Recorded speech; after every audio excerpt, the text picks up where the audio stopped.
This episode contains discussion of murder, rape, dismemberment, child abuse, and mental health issues. Your discretion is advised.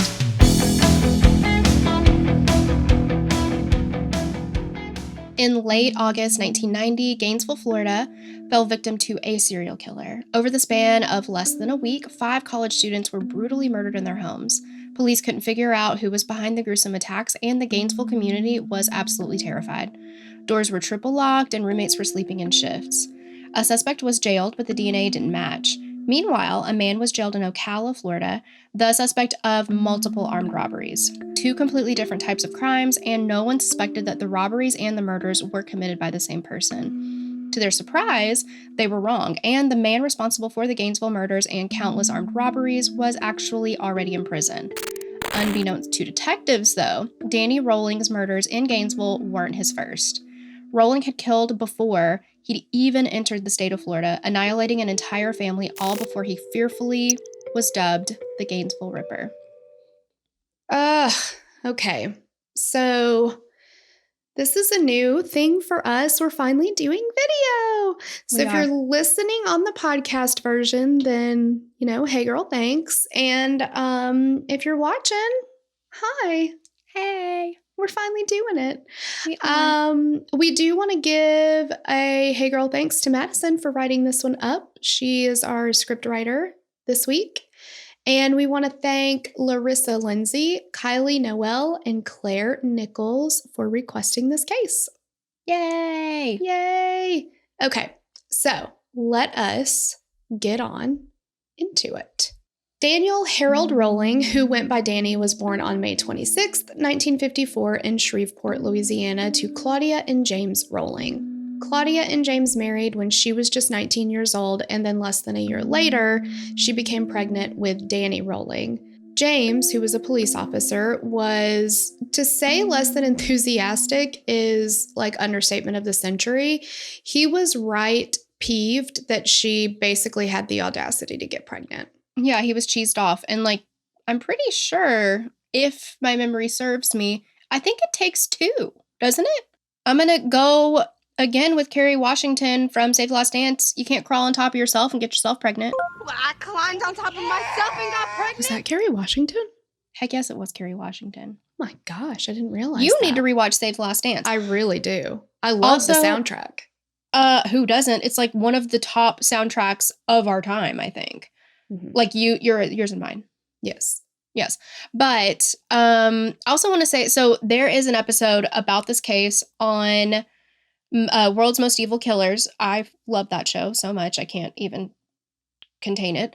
But what I don't love is the phrase "she fell pregnant." He said that a couple times. I don't like it. I don't like that one either. I know it's a weird kind of like there has to be a what we call a containment verb for getting pregnant. Like, I guess they don't want to say she got pregnant, but I don't love she fell pregnant. It's like she fell ill, like this illness that she contracted, like a disease. Exactly. Yeah. I'm like, well, but I also have heard in some things that I've read, seen of just other people, like she became pregnant and that almost feels like it just sort of happened. Like I just became pregnant, but again, Kerry Washington, you can't do that to yourself. So I don't know, but yeah, however you want to say it. She found herself pregnant is completely fine with me because it doesn't sound like that doesn't give me the feelings like fell pregnant does. And I feel like in such an abusive relationship, because James was abusive to Claudia for sure. He was abusive to everyone in his family, but I wonder how she felt about being pregnant. It kind of reminds me of the movie The Waitress, where she's in this relationship and the last thing she wants is to get pregnant because she feels like that's going to forever stick her with her husband. Then she'll have no chance of getting out or getting away. So I don't know, but I mean, we don't exactly know how Claudia felt about it. But he was incredibly violent and abusive to her. And then once the kids came along, he didn't stop there. He was abusive to them as well. Apparently the first time he was abusive with Danny was when Danny was just crawling. So he's like just a wee little babe and he's crawling and James didn't like the way he was crawling.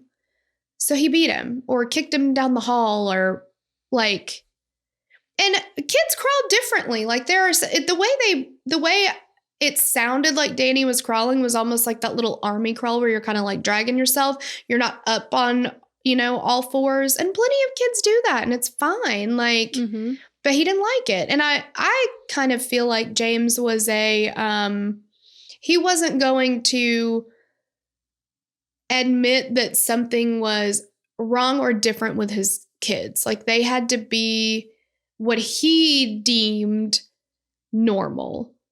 And he wasn't going to accept, imperfect. And he wasn't going to accept anything else. Like just the way your kid's crawling. Are you kidding me? So about a year and a half after Danny Rolling was born, Claudia had another child. And it seemed like James, his father, took his rage out more on Danny. Not as much as Kevin, but again, he was still abusive to everybody. He often referred to Danny as a mistake or an accident. He would tell him all the time, we did not want you. You were not wanted. And this is one of those things that like, this is not a spoiler or anything. I mean, we're talking about a serial killer here, somebody who becomes a serial killer. This is something that we talked about in the Eileen Wuornos case. You certainly don't give them a pass for anything that they go on to do, but you can certainly see the seeds being planted. And especially, I feel like Eileen Wuornos and Danny Rolling, for sure, there are similarities in the sense that everybody they could have had an attachment to, they learned that doesn't get you anywhere. Don't have an attachment to these people. And you're supposed to be able to have that secure attachment with your mother and your father and or whoever your parents are. In his case, mother and father, to your siblings, to your pets and things like that. So I think for him, again, we don't excuse any of his behavior. Many, many, many people who are abused, the vast majority of people who are abused go on to be law-abiding citizens. Like, but you can see where those things, it's like chipping away little by little by little. And then he just reacts in an unhealthy way to all of it. And we've discussed this before, but it's very much the movie The Cell. Like you can feel very, very sorry and very sad for the child. But you can also not at all approve or like, you can honestly hate what they do when they're adults. So exactly. Yeah. And it didn't take, it took literally nothing to upset James, to get him to react in a violent way. He literally one time beat him for not breathing the way he didn't like the way he was breathing. Like, there's nothing that you can do. And that's another thing of like that. I don't know how to be. I don't know who to be because everything I do and everything I am might make him mad, might not. And I don't know what's going to set off this like violent reaction. Claudia would take her two sons and leave her abusive husband, but ultimately return to James each time. And this is the 50s, 60s. This is a different time. It's certainly never easy to leave an abusive partner, but she probably had no financial means of her own at this point. Like, it was just a time when it was much, much more difficult to leave a marriage, let alone an abusive marriage. But, so that definitely plays into it as well. There were many reports of physical and emotional abuse by James towards both of his sons as well as his wife. Here are a few examples. Some of these are confirmed by other people. Some of these come from Danny. So take that with a grain of salt if you want. Danny says that James slapped him in the face and bullied him when he was trying to teach him to drive because he couldn't use the clutch correctly. However, Danny was in grade school. First of all, you should never attack your child for not learning how to drive properly anyway. Because that's kind of the point of learning. Yep, you're going to make some mistakes. But he was in grade school when this happened. Small child. He shouldn't have been being taught how to drive anyway. One time James was peeved that the boys didn't get a haircut for school. I think it was like before picture day. So he beat them with a belt and shaved their heads. At least Danny's, but I think both. Danny was handcuffed to his brother after they didn't cut the yard the way that their father liked for the grass to be cut. They were thrown to the floor and James kneeled on their chests. And he also, apparently, because he's a cop, right? He handcuffed Danny one time and then called his cop friends to come over and arrest him. And when they were like, sure thing, James, like, we'll do whatever you say. Question though, like, what happened here? He said he was embarrassing me, or I had feelings like he felt embarrassed by his son. Throw him in jail. I mean, it's awful. So as you can imagine, Claudia's got a lot to deal with, right? She's got 2 kids that are being abused all the time. According to Danny, Claudia is not doing anything to protect them other than the couple times that she left and took them with her, but they always came back. But she suffered an episode of just complete mental collapse at one point. When the school had informed her that Danny was going to have to repeat the 3rd grade. And it was due to his significant absences from school. He was absent quite a bit. And I think for her, that was just like the straw on the camel's back kind of thing. Straw that broke the camel's back. Yeah. I don't know how bad it is if you just place a piece of straw on the camel's back, but depends on how many straws there already are on there. Don't you know? That's what I'm saying. That's what I need to know. Like, which piece was it? How many? Yeah, I'm not sure. Yeah, this was the one that broke it. So, so Danny missed a lot of school. But even when he was there, he had a lot of trouble. The school counselors reported that he was, quote, suffering from an inferiority complex with aggressive tendencies and poor impulse control. And this got worse as he got older. When he was about 11 years old, his mother was committed to a psychiatric ward after cutting her own wrists. After this, Danny started abusing alcohol and drugs. And he's very young. He started leaving his house at night. He started kind of wandering around the neighborhood and he would look through neighbors' windows. And at first it was described as innocent. Like, it was, he just wanted to see what other families were like in their own homes. That's what it seemed like. Yeah. And then it got weird. And he started to develop a resentment when he would look in these windows. Like, he's looking at other families having dinner together or playing a board game together or something like that, and he is, instead of just being like, wow, I really want that one day, he's like, how come they get it and I don't? It was a resentment. And then when he was 14, a neighbor caught him looking into his daughter's window and reported it to James, his father. Tisk, man. Yeah. But also, that's the worst thing you could do is tell James. I know, exactly. So James did what he always does. He beat Danny pretty significantly. But that didn't stop Danny. He kept doing it. And he earned a reputation as a peeping Tom. So he started to commit small offenses that gradually escalate, which is typical. In 1971, at the age of 16, he got into a physical altercation with his father, and he ended up going to a juvenile detention center for 2 weeks. After he was released, Danny decided, like, I need to make a change. So he drops out of high school and he joins the Air Force. And initially, he thrived in this environment. But during this time, he had started abusing alcohol and drugs at 11. He's 16, 17, and then he drops out of school and joins the Air Force. This has become full-fledged addiction at this point. So eventually his alcohol addiction led to the use of illicit drugs. And he reportedly used acid more than 100 times, and he was discharged after being enlisted for under a year. So his lifestyle was not compatible with the military at this point. Even though he really didn't have a good history in Shreveport, where he was born, that's what he knew, so he went back there. And he started regularly attending church at the nearby United Pentecostal Church, and he met a woman there named O'Mather Lummis. I watched some of the court TV, the trial of it, and the way that she pronounced it was Omatha. Omatha, okay. Because O'Mather sounds like a her name to me. But okay, yeah. I never heard it pronounced. I've only read it, so I'll call her Omatha.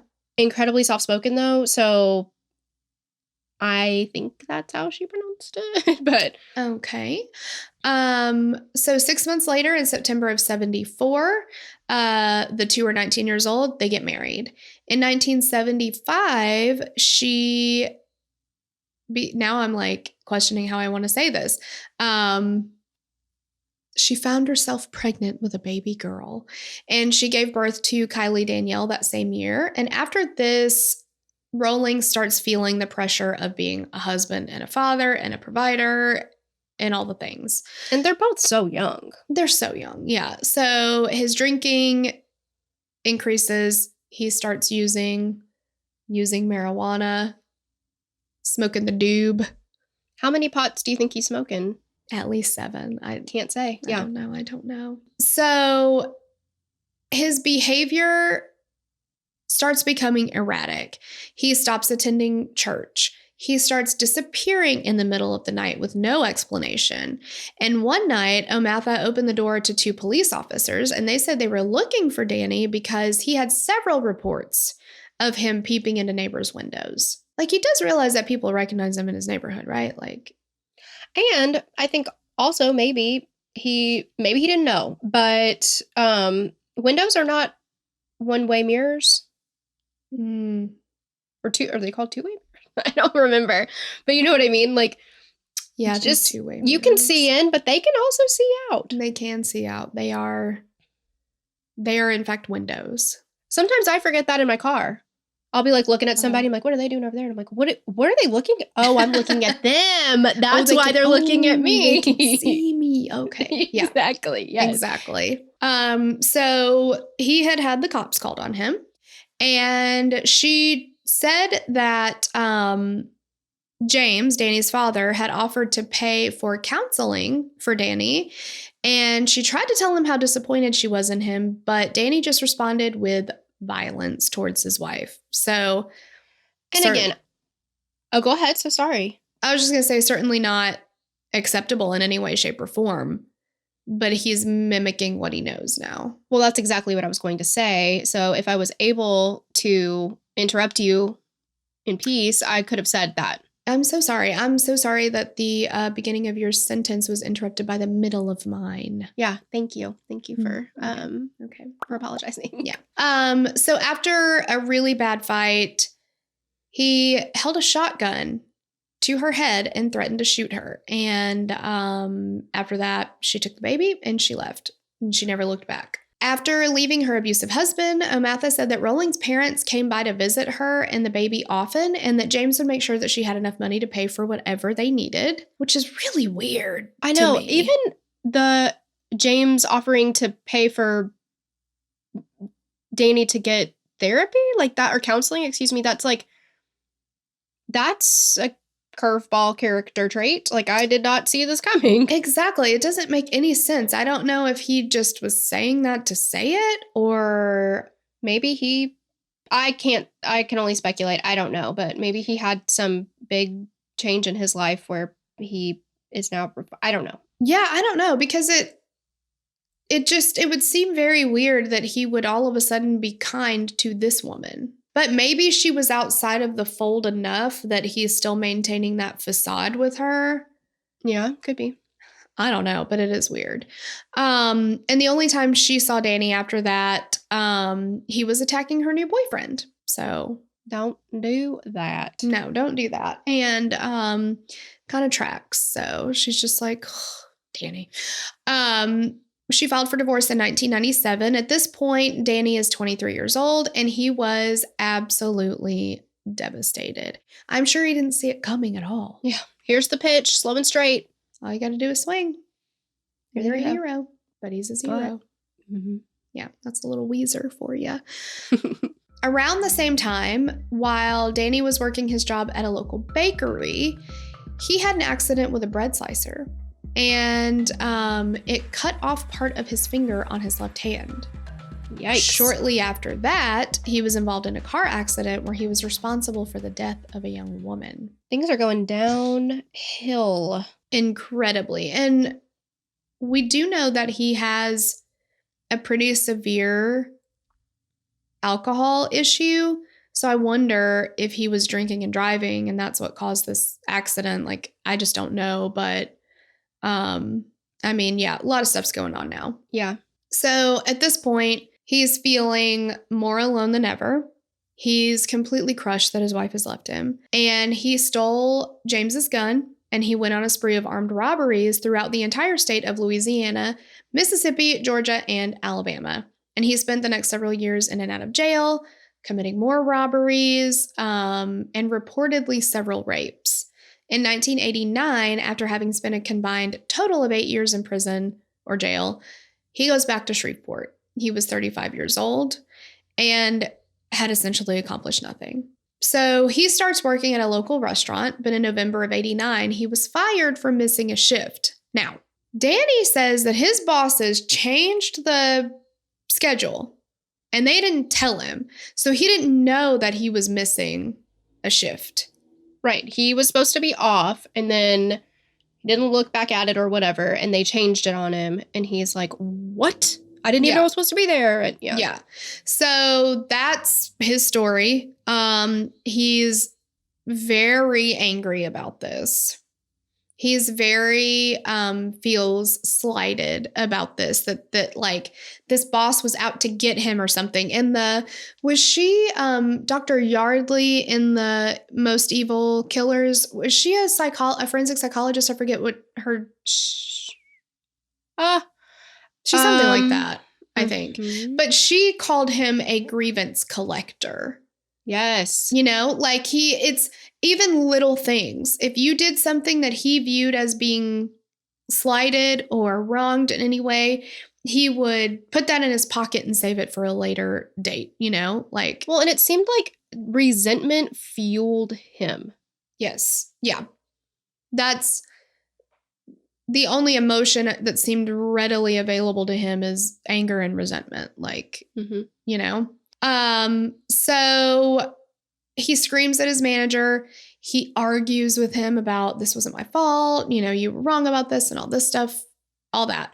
So, and he can't let go of this. And so he decides he's got to prove that he's worth something, that he can do something. He can, you know, finish something that he started. So being fired from the restaurant ends up triggering something in Danny. And he is finally going to do, he decides, what he's been fantasizing about for years. Yikes. So around that time, Danny had grown infatuated with a 25-year-old department store clerk. Julie Grissom was a part-time worker. Like, she worked part-time at Dillard's in a local mall while she was studying marketing at Louisiana State University of Shreveport. And she wasn't far from graduating. She was staying at her father's house on Beth Lane in Shreveport in the Southern Hills neighborhood. William Grissom was 55 and a supervisor at AT&T. He was close to retirement, something that everybody looks forward to.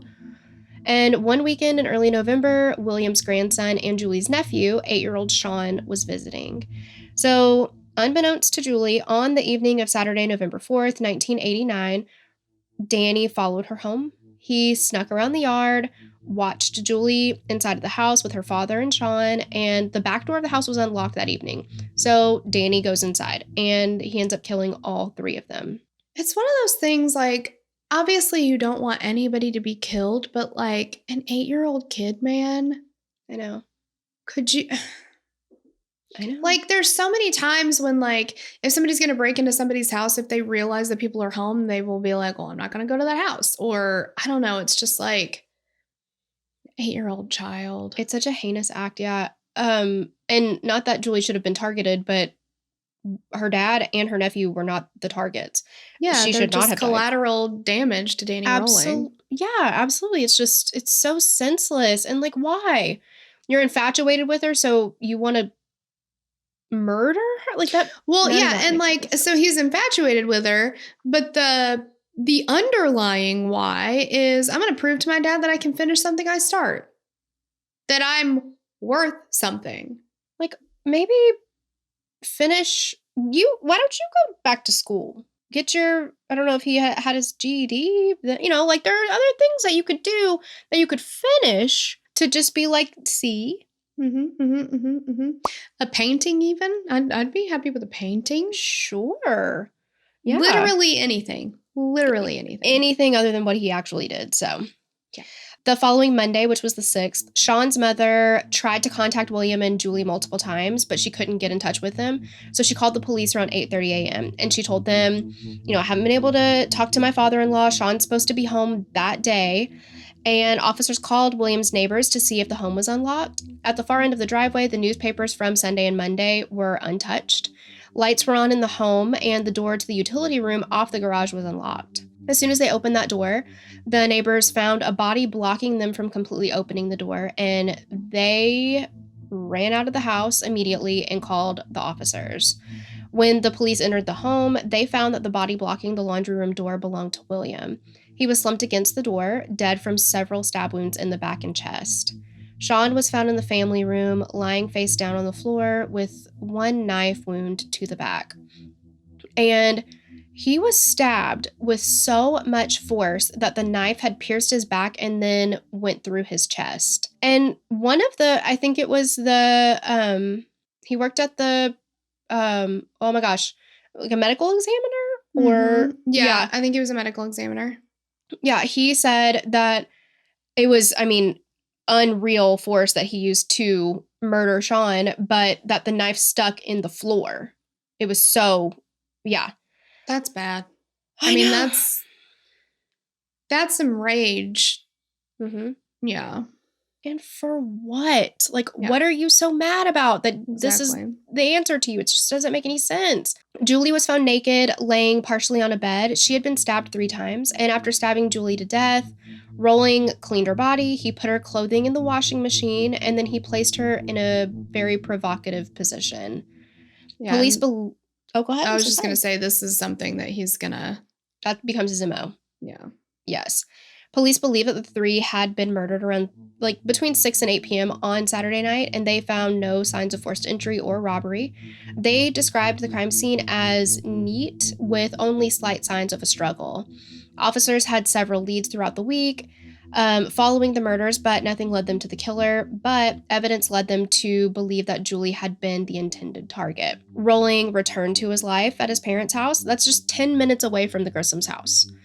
6 months later, in May of 1990, 35-year-old Danny got into yet another heated argument with his father, reportedly because James had told him to roll his car windows up because it started raining. And you can't tell me what to do. Exactly. Yes. They got into Danny didn't like hearing that apparently. And so they got into a huge fight. Danny pulled a gun on his dad and shot him in the head, but James survived it. He lost an ear and he lost an eye, but he survived. Mm-hmm. And he shot him in the stomach too. Why? Because do I feel anything? No. Is it wrong? Yes. But listen, Danny has now become a carbon copy of his father by getting so aggressive and angry over the slightest thing. Uh-huh. Yeah. He didn't take it. James, as far as we know, didn't go on to commit a murder spree or anything like that. But, right. You know what I mean? It's like those same behaviors are right there in both of them. And it's just sad. Yeah, it really is. What is going on? So then Danny goes and robs a couple for cash, and he said he needed the money. I guess if you tell somebody why you need the money, does that make it okay? Yeah, it actually does. Oh. Yeah. Oh, I didn't realize doesn't you count as a robbery. Needed it. Oh, Yeah. okay. If you need it, I mean, you then need it. Sure, yeah. And they'll understand. They just should. be like, well, I just need the money. I mean, I do have to use a weapon to make you give me the money. But yeah, that just shows how much I need it. And so then you're just like, oh, okay. By all means. Yeah, exactly. What's mine is yours. Yeah, so he was like, look, I really need this money. I have to get to Dallas. And after that, Danny GTFO'd, and he finally left his house in Shreveport for the last time. Yep. And so now he's on the run because obviously he has shot his dad. So, and his dad can identify him. So that's a problem. So he doesn't go to Dallas. He tricks everybody. He's like, I'm going to tell him I'm going to Dallas. And then he didn't go to Dallas. He went to Tallahassee, Florida. Old Red. Old Red was headed south. Yep. He was going north. Yep. So he goes to the Army-Navy store near the bus station. When he gets there, he buys a K-bar, which is a knife. I didn't know that. I thought a K-bar was like... I was thinking crowbar. Yeah, like a bar. Like a... Yeah, definitely did not know that was a knife. Like a Lifetime original rod. Exactly. That's what I was thinking, yes. So then he goes to Gainesville, Florida, and he set up a tent and a makeshift campsite in the wooded area behind the college. On August 23rd, 1990, he is searching for his next victim. He's gotten a taste of it now. And he found something he's good at. And that sounds like I'm making a joke, but that's what he said. I found something that I'm good at, and I got better at it as I went on. So he gets to an apartment complex, and an 18-year-old woman, Sonia Larson, and Christina Powell, who was 17, lived there. So these two girls were roommates. They were both about to start their freshman year at the University of Florida. 17 and 18 years old. And they're so excited. Like, school's about to start. You know, they're getting an apartment together. I don't think they knew each other before this because they had met in the summer. They were trying to get dorms. The dorms were all full. So they were like, let's get an off-campus apartment. Which, like, how fun would that be? You know? Like, I remember going and looking for apartments. Right. I mean, your first apartment. Little when you're younger. When you're little baby. But University of Florida is a well-known, very fun school. Like, that's, people say that this is obviously a joke, but that if you go to University of Florida, you major in partying. Like, that's what, it's just a fun time, you know? Like, I'm sure they take school seriously, but also fun will be had. And it had to have been such an exciting time for them. Yeah, especially being like, gosh, it's like you're just starting out and you're just like, I'm getting an apartment off campus. Like, right? You feel like hot shit. Like, well, yeah. I don't know how it was in the late 1900s, honestly, but yeah, you know what I mean? Like, I don't know if it's changed since it's been so long. Did they have electricity then? I don't think so. I don't think so. Oh my God. We're a little hurt by people referring to the 90s as late 1900s, if you can't tell. As we should be. Yeah, as we should be. My God. Yeah.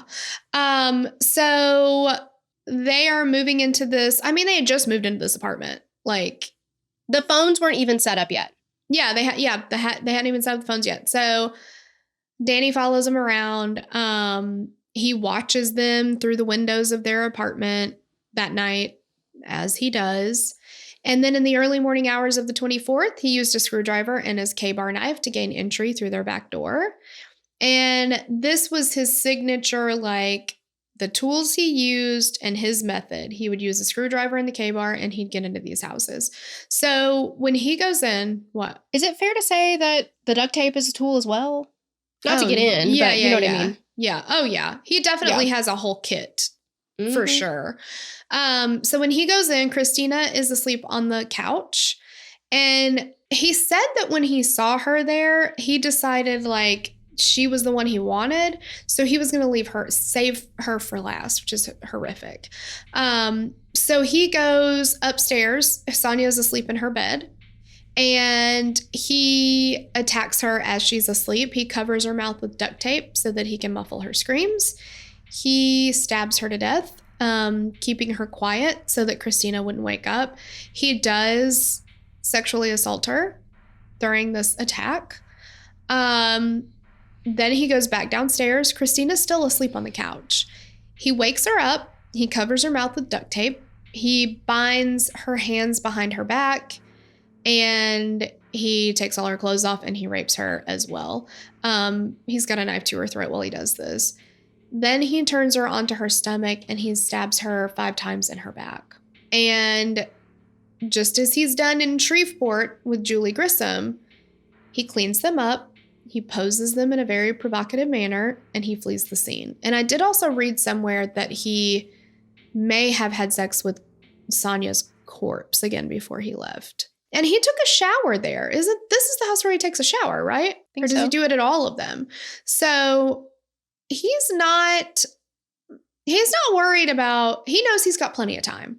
Mm-hmm. And he's only watched them the one night. So how could he be sure that like nobody else lives there or something? But he takes his time. We're going to talk about how that bites him right in the ass. Oh, yeah, for sure. A little bit. I mean, you know. Yeah. All right. So that's August 23rd, early morning of 24th. The very next day, August 25th, he breaks into the home of 18-year-old Krista Hoyt. So Krista was a college student, and she worked part-time at the local sheriff's office as a clerk. And she actually worked overnight, the overnight shift. So he broke into her house, but she wasn't there. And instead of being like, oh, well, darn, and leaving, he just waits for her, which again could have totally gone any kind of way. Anybody could have come into that house. Oh, 100%. But it's so reminiscent of The Night Stalker. Mm-hmm. Oh, yeah. Yeah. So she gets home at 11 in the morning, which if I were getting home at 11 in the morning, I would feel very, very safe. Like, yeah, if you're getting home at like 11 at night by yourself, you'd kind of be like, I don't know. I would be. But like, if you're walking in the middle of the day, you're just like, everything's fine. You know, you typically don't have any idea that anything's going to happen to you anyway. But you know what I mean? Like, you're just certainly not expecting that 11 in the morning. So he immediately... Yeah, my guard would be down in the daytime. Like, daylight makes you feel safer. Yeah, for sure. So he immediately attacks her when she walks in the door. He put her in a chokehold and choked her unconscious. I don't know why I forgot the word choke. You just said it. Yeah, I did. He, again, bound her wrist. He gags her, and he takes her clothing off. He raped Krista, and then he turns her onto her stomach before he stabs her to death. He actually punctured her aorta, and so she was dead instantly, essentially.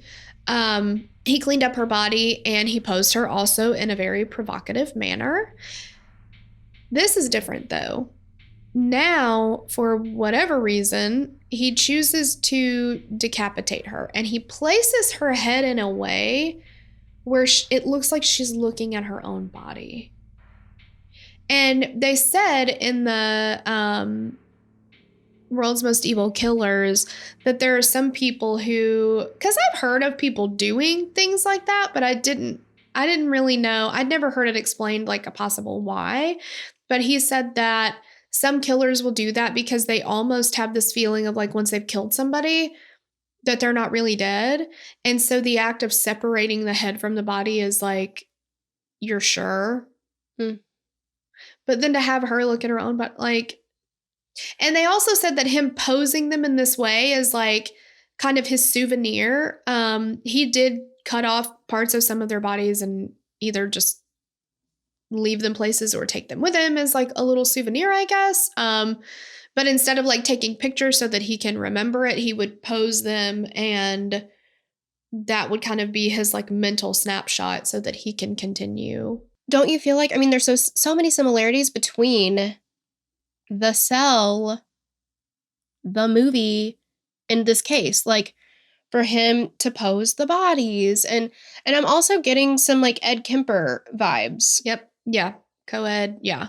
Yeah. Well, and kind of Ted Bundy. And there's a lot of similarities. Like the profiling. Yes. Yeah. Yeah. Exactly. I mean, I guess that's why it's a thing, right?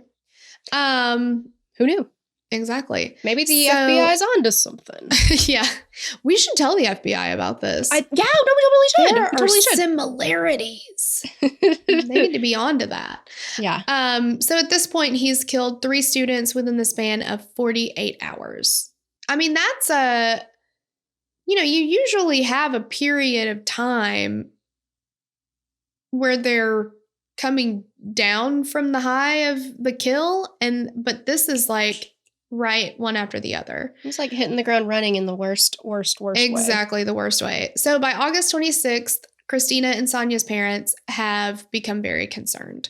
They hadn't heard from either of the girls in several days. This is very uncharacteristic.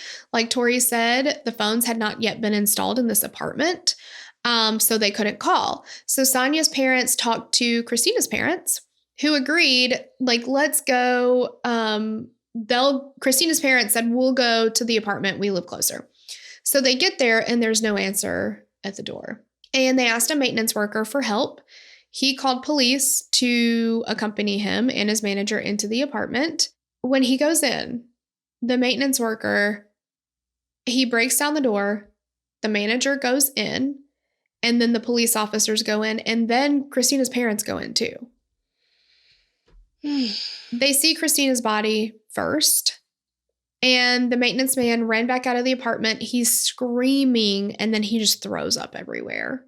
And he passed Christina's parents as he ran out of the apartment. I cannot imagine what her parents were. I think they already obviously had an idea there's something wrong. But when you see the person who went into the apartment first have that reaction coming out, I just can't even imagine. No. As investigators combed through the apartment after finding Christina and Sonia's bodies, they found that the door had been pried open with a screwdriver. And they could tell that both girls had their mouths and hands duct taped, but the tape had been removed and taken from the scene, likely to avoid leaving DNA.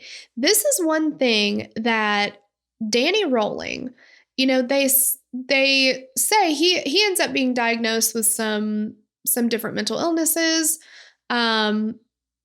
They also say that his maturity level and intelligence level kind of stopped in the teenage years, sort of thing. He certainly knew enough not to leave DNA behind. Well, I mean, who knows what he picked up from his dad? That's true. But he definitely, there was some planning involved in this. 100%. Yeah. The following day on the 27th, Christina Hoyt didn't show up for her shift at the sheriff's office, and this is, again, extremely unlike her. So 2 officers were sent to her home, and they entered. They found her dead. Her body has been mutilated. It's a horrific scene. And I just have to say real quick, these, I'm sure, sweet, precious souls that have been lost, they're so young. I am so in awe of their maturity to take on the Christina and Sonia, having their own apartment, dealing with that at such young ages, 18 and 17. And then Krista, it's unlike her to not show up to work. All of them seem to be such big go-getters. And it's just, again, all the time, it's so sad to see somebody snuffed out before they had a chance to do what they could have accomplished. I don't know. It just makes me sad. Yeah. And the twisted, you add that layer of, because this person felt like he couldn't accomplish anything. So this is his, I've found my thing I'm going to accomplish, and it's murdering. Just so he can feel better about himself. Pick up cross-stitching. My God. I mean, exactly. Come on. And the community at this point is absolutely horrified. I mean, this is 3 young women. They've been brutally murdered in their own homes. And this is a very short period of time. I mean, it's terrifying. And police had absolutely no idea what was behind the murders. So they had identified that the 3 murders were likely committed by the same person based off the crime scenes and how it appeared that things had happened. The 3 girls also looked very similar. They were all young, petite brunettes. Police were looking at every lead they had coming in, hoping to stop the murderer again, stop the murderer before he struck again. But unfortunately, they were not able to find this man before another murder occurred. The same day that Krista Hoyt was found beheaded in her home. So this is just the day after she's murdered because she didn't show up to work, remember? So again, it's still just like bang, bang, bang. Danny Rolling breaks in through the sliding door of an apartment not far from his campsite in the woods. When he entered the apartment, he was expecting to just find 23-year-old Tracy Pauls, but instead he found that Tracy's roommate, 23-year-old Manuel, who went by Manny Taboda, was home as well. And Manny was asleep, and when Rolling entered the home, he encounters Manny and just begins stabbing him. Manny woke up and he fought back. And this caused a lot of noise. So Tracy wakes up and she actually goes to see what the noise is. And she sees Manny being stabbed by Danny Rolling. So she runs back down the hallway and she locks herself in her bedroom, but he broke the door down and he puts duct tape over her mouth, again, tapes her hands behind her back. He raped her and then he turned her over on her stomach. I don't know why that really like burns my bucket so much, but it's like that he turns them over on their stomachs. Yeah, because he can't have them look at him. Like it's like he can't face it. Well, yeah, because he's a coward. Exactly. I don't know. It just like I hate him. And he stabs her 3 times in the back, which kills her. He cleaned her body. He posed it before leaving. And the bodies of Manny and Tracy were found the next day on the 28th. And Manny was a big guy. I mean, he was, 6'3" or so? 6'2", 6'3"? So. Yeah.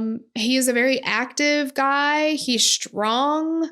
But Danny got the jump on him. And Tracy had already felt uneasy that night. This is just, the saddest. Because she felt uneasy that night and told it was her parents or one of her friends or something that she's like, if Manny doesn't get home soon, I'm gonna leave and go somewhere else. I don't want to stay here by myself tonight. Right. And then he came home. And he eventually got home. Yeah, and she's like, okay, well now I feel safe. Manny's here. I feel protected. And of course he did everything he could to protect both of them, but when you're asleep and you've been stabbed multiple times, right. My gosh. So now we have 5 murders that have taken place within 2 miles of one another. They're all around the University of Florida campus, and the school did cancel classes, and people were not going anywhere alone at all. Students were even sleeping in shifts, so someone was awake at all times. I can imagine the terror. Thousands of students left campus and went back home, frightened that they might be the next victim of the now dubbed Gainesville Ripper. We got to think of a better name than that. Yeah. Better in the sense that it doesn't sound cool. That's what, yes, thank you. That's exactly what I meant. Because I'll be damned if he gets called the Gainesville Ripper and maybe he thinks that's cool. Exactly. It sounds like something out of a horror movie, and what you want is the I don't know, I'll have to think about it. You guys drop what you think he should be called in the comments. Something that is not fun for him. Yeah. Roast him. Roast his ass. Uh-huh. Yeah. Go off on Danny Rolling. On August 28th, a nearby First Union Bank branch was the victim of an armed robbery. On the same day, police came across 2 men who were walking nearby the school campus, and they were acting sus, as the kids say. Yep, totally sus. So the police followed the 2 men into a wooded area where they came across a small campsite, and one of the men was apprehended. The other one ran away. He was able to escape. I don't know. He's a coward for lots of reasons, but now I'm just looking for reasons. I get it because he doesn't want to be caught, I guess, but I'm also what a little bitch. I know, exactly. He's just no, and just runs away. Get over yourself. Oh, what was that over there? Bye. Exactly. What a freaking, I hate this guy. Rolling was the one who escaped. Yep. Spoiler alert, that's who it was. So the one in custody was a small-time drug dealer, and inside of the tent at the campsite, they found several sus things. Mm-hmm. There was cash covered in a pinkish red dye, a gun that matched the description of the weapon used in the first Union Bank robbery. They also found a ski mask, a pair of pants, and pubic hairs on both of those things. So anyway, police believed that based on everything they found in this tent, they had found the man responsible for the armed robbery. On August 30th, the investigators identified a top suspect in the Gainesville murders. This is 18-year-old University of Florida freshman Ed Humphrey. He had a history of mental illness, and he was recently charged with assault for beating up his 79-year-old grandmother. Why? Yeah. He had also had a history of being outwardly aggressive towards others, and while in custody for the assault of his grandmother and during his trial, he exhibited some really bizarre behavior. He was loud, he was erratic, and a lot of this is due to the fact that he was off of his medication at the time. He had a history of brain injuries and seemed very out of control, and Humphrey's grandmother, she didn't want to press charges against him for the assault, but the state was like, we're going to do it anyway, because they wanted to keep him in custody while they were trying to build a concrete connection between Humphreys and the murders. Yeah.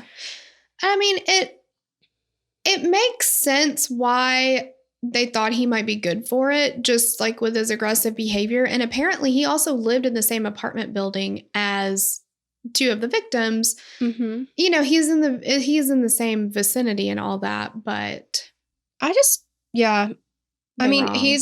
he did some unsavory things that I don't agree with. Don't beat up 79-year-old grandmothers. Like, come on. No, and with the I know that some brain injuries can, like, I worked with a woman whose son had a traumatic brain injury when he was I think he was 12 years old.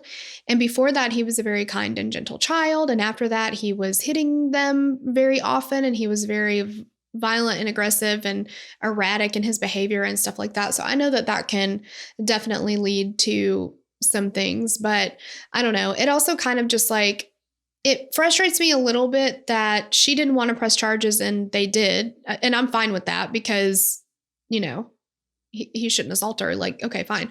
But in so at the many, end of the day, he did something wrong. Yeah, but in so many domestic violence situations, they put the onus of that on the victim, and that person, I don't know. There's so many things that go into that too. Like it's dangerous for them no matter what happens, essentially. But I think of like a Gabby Petito situation where had they gone ahead and arrested him, where would we be right now? Like, right. Yeah. I don't know. Because they can do it. They just most of the time seems like choose not to. Right. I don't know. So Humphrey's bail was set at $1 million, which is an astronomical amount, especially in the 90s, right? Mm-hmm. And they took DNA samples from Humphrey to compare with what they found at the murder scenes. But while this is going on, investigators felt unsure if the drug dealer they'd apprehended at the campsite in the woods was behind the first Union armed robbery. He denied that any of the things found at the site or in the tent belonged to him. In early December, Danny Rawlings stole a car and drove to Tampa. What did I say? December. Jeez, why do I suck so bad at months of the year? Anyway. I know a song that I can teach you about it if you want. I don't need that. Thank you very much. I don't need that. I do myself. I can do this. Do not help me. So in early September, Rawlings stole a car and drove to Tampa, Florida. He robbed a convenience store at gunpoint, and then 5 days later, he attempted to rob a Winn-Dixie in Ocala, and he was unable to escape because police got the jump on him, and he was taken into custody. That's all I have to say about that. All right, so back in Gainesville, investigators found out that Humphrey's DNA did not match what they found at the sites of the Gainesville murders. So he was cleared as a suspect. And investigators in Ocala tracked the serial number on the gun used by Danny Rawlings in the robbery of the Winn-Dixie. They traced it back to the owner who lived 3 hours away in Sarasota. So they go and talk to this guy. And he says that he'd sold the gun for cash to a man that was just passing through. He didn't know him, didn't seem to live there, all those things. He was unable to give much of a description of the person that bought the gun from him, but he did have one distinctive attribute. He was missing a big piece of one of his fingers. Just gone. Cleaned off. Clean off. So while this is going on, there's a task force meeting for the First Union Bank robbery. And one agent was recounting the story that this man in Sarasota had told him about who bought the gun from him. And he says, the man says this guy's missing part of his finger. And this one officer stands up and he's like, oh, shit. I have something to tell you. So he's like, all right, you guys listen. At the scene of the first Gainesville murder crime scene. This is Christina and Sonia's apartment. I hate this. They found a piece of paper towel on the kitchen counter. And on one side,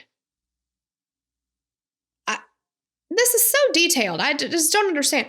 On one side, there's an imprint of a penis on the paper towel. So it's like, I'm assuming in jizz. Or blood. Or some kind of a bodily fluid, because whoever is using this paper towel is wiping himself after whatever he's done. But how you can clearly see the imprint of the penis, I'm not sure.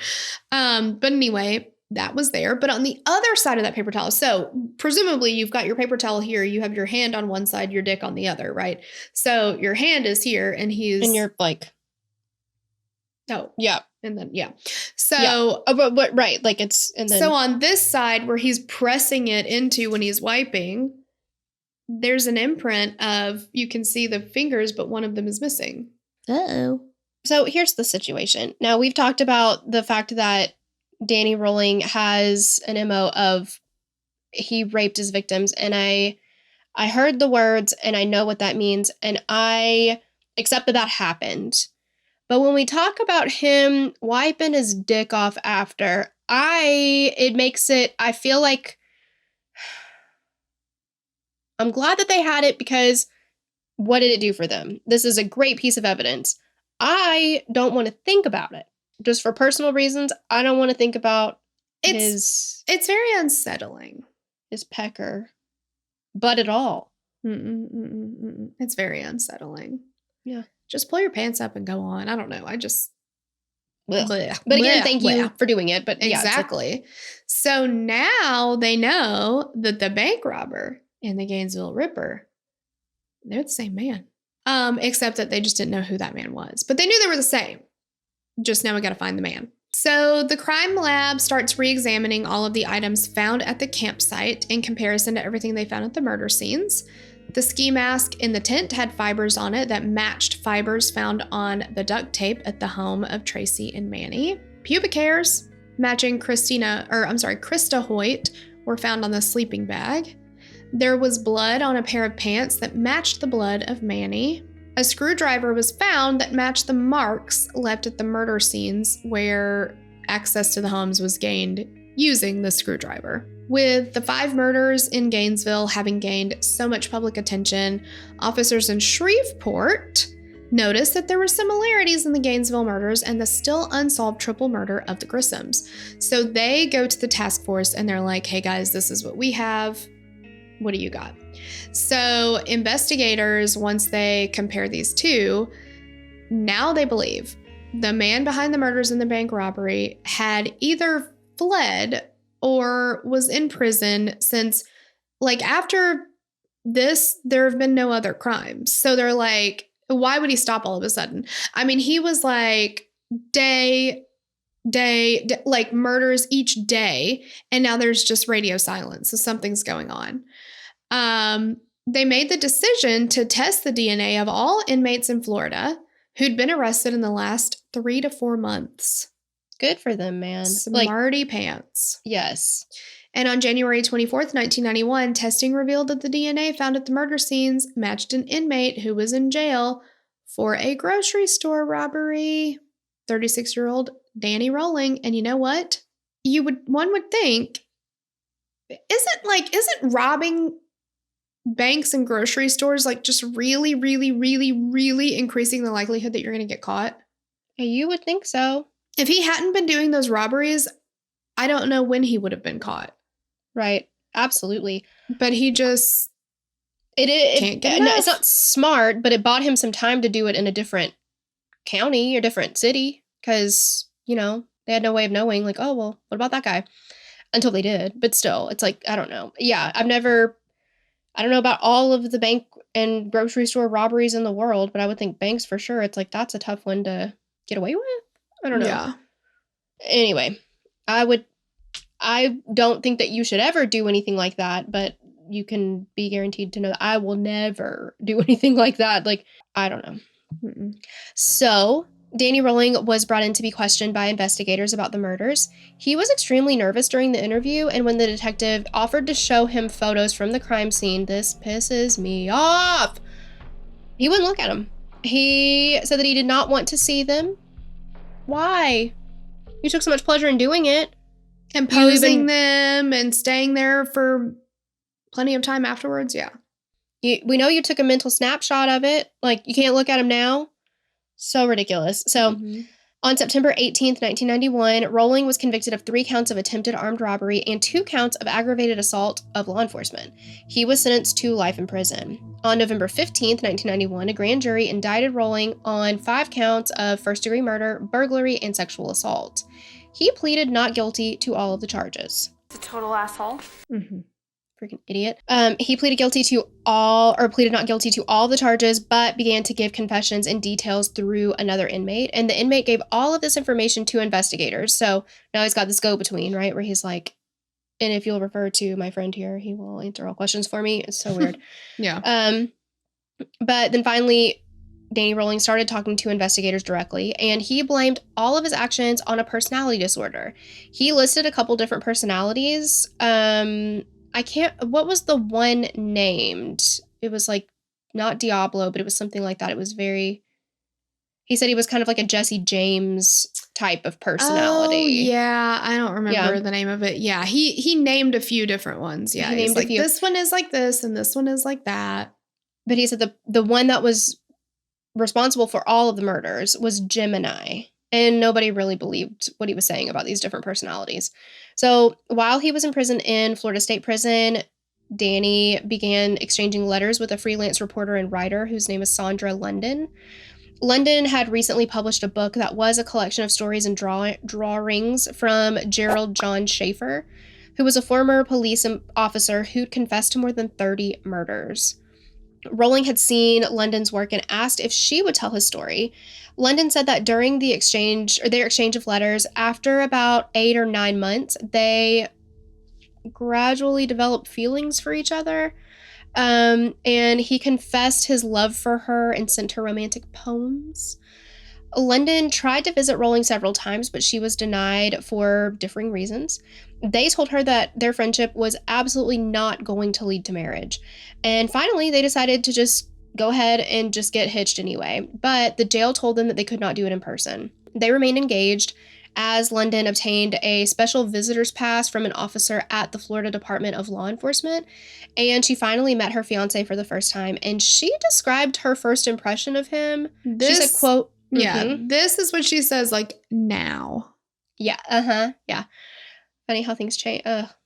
She said, baby, things change. I'm doing Dwight Yoakam. Oh. Quote, I thought he was a real cornball. My first impression is that he must be some kind of yokel. I learned later that Rolling had very little sense of who he really is, so for him to manifest, he has to put on a costume of something. I thought he was crazy and schizophrenic, probably. But she wanted to marry him. I thought he was ridiculous and corny and blah, blah, blah, blah. No, you didn't. And crazy and yeah. What did she say about him back in the 90s? Exactly. I'm so glad this paragraph fell on you because you know I can't say this. Yeah. So in the 90s, she told press that she immediately had a physical attraction to Danny Rolling. She said that she knew she loved him, and she described him as a gorgeous hunk and a dangerous kitty cat. Wait, it's pussycat, actually. Sorry. A dangerous pussycat. Why would you? That doesn't even make any sense to me. I mean, I know there's the song, What's New, you know. But it's nothing about it being dangerous. Yeah, I don't get that. Anyway, that's what she called him. Like, is that supposed to be like he's a dangerous cat? Like, he's a cool cat. Is that what But isn't that like an oxymoron? Like, I don't know. I mean, I know cats can be very dangerous. We both know that. Oh, absolutely. My friend you still has ever- scars on her back from Jinx. Like, the noises that they make when they're angry, scary as hell. I mean, this cat would just wait in the corner on a shelf, and she'd come out of the bathroom from the shower, and he'd just and get her. Mm-hmm. Well, I mean, remember Tom? Our grandmother or our grandparents and great-grandmother, they had an assortment of Toms. Yes. A couple cats, all of them named Tom. And one of them would hide underneath the little like butcher table block thing. Remember? I remember and that. just swipe you and attack you. Yeah, he was mean. He was such a little shit. Yeah. He was very mean. Yes. Yeah. It's just an interesting, way to put it. Yeah, I don't know. It sounds to me like it's like, oh, well, he was a devilish angel. It's like, that's stupid. That doesn't make any sense. That's not the same thing. Yeah. Anyway. But of course, no matter what she felt about him then or now, their relationship did not last. No. So one time during a court hearing for a robbery that Danny Rolling was charged with, when given an opportunity to speak to the judge, or to speak by the judge, Rolling began to serenade London with a song he'd written just for her. In 1996, see, I don't want anybody to serenade anything to me because that makes me awkward. Like, I don't know, what do you do with your hands? But also to sit and watch somebody else get serenaded to, that's awkward. None of it. In 1996, after London released her book about Rolling and his crimes, the couple's relationship ended. I don't know who saw that coming, right? They didn't make it. But they did remain friends, and now London says that she does not miss her one-time fiancé. Okay. In February of 1994, this is just days before Rolling was scheduled to go on trial for the murder charges, he decided to plead guilty to the murders, rapes, and burglaries. And on February 15th, the guilty plea was announced in court. On March 24th, 12 jurors unanimously agreed or recommended the death penalty. On April 20th, 1994, the judge sentenced 39-year-old Rolling to death. Rolling and his lawyers appealed his death sentence for the next 12 years until the very end. The day before his scheduled execution, his last appeal was turned down, and on that same evening, Rolling wrote a statement confessing to the Grissom triple murders in Shreveport, and he had never before confessed to those murders. On October 12, 2006, Rolling was put to death by lethal injection at the age of 52. His last meal consisted of a lobster tail with butter, butterfly shrimp with cocktail sauce, a baked potato with sour cream and butter, it's best with lots of butter, and strawberry cheesecake and a sweet tea. In 1996, Kevin Williamson said that the story of the Gainesville Ripper was part of what inspired his script for the blockbuster horror movie franchise Torella's favorite, Scream. So scary. So that's all she wrote, guys. That's all she wrote. We'll be back next week with our next case. Make sure you let us know what you think his name should be, because Gainesville Ripper sounds like something you'd hear in a horror movie, which sounds like kind of glorifying. So, Gainesville. To think about it. I gotta have to think about it. Goon keeps coming to mind, but that's not, I don't know. Gainesville Goon, I don't know. Yeah, I do love the word You goon, guys though. will come up with something better, so let us know. Yes. But we love you. Love you guys so much, and thank you so much for listening. Bye. Bye.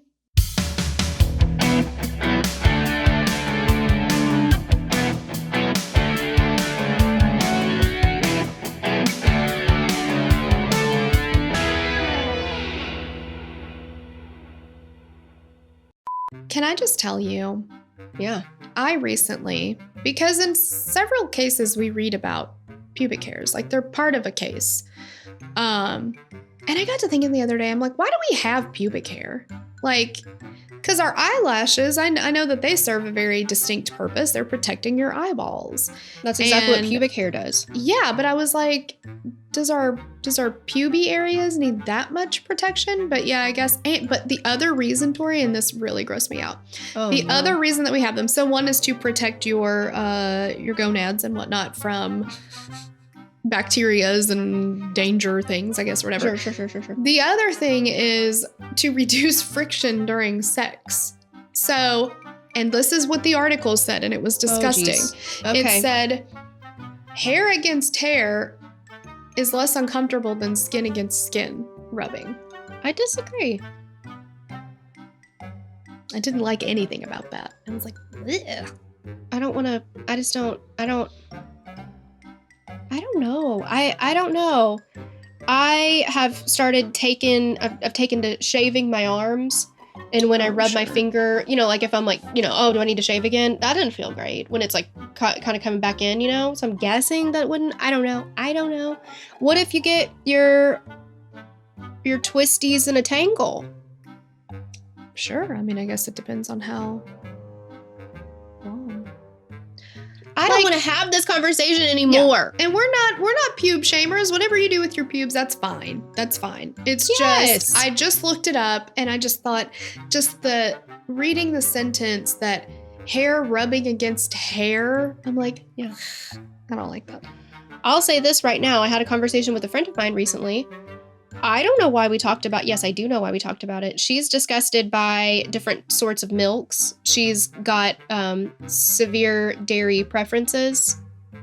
And that's fine. But she found out that feta cheese is made out of either goat's, sheep, or cow's milk, or sometimes a combination. And now she can't eat it anymore because it really grosses her out about goat's milk. I don't care. If I like whatever it is, and then I'm like, oh, it's made out of whatever milk, fine by me. Like, I don't care. Milk's milk, right?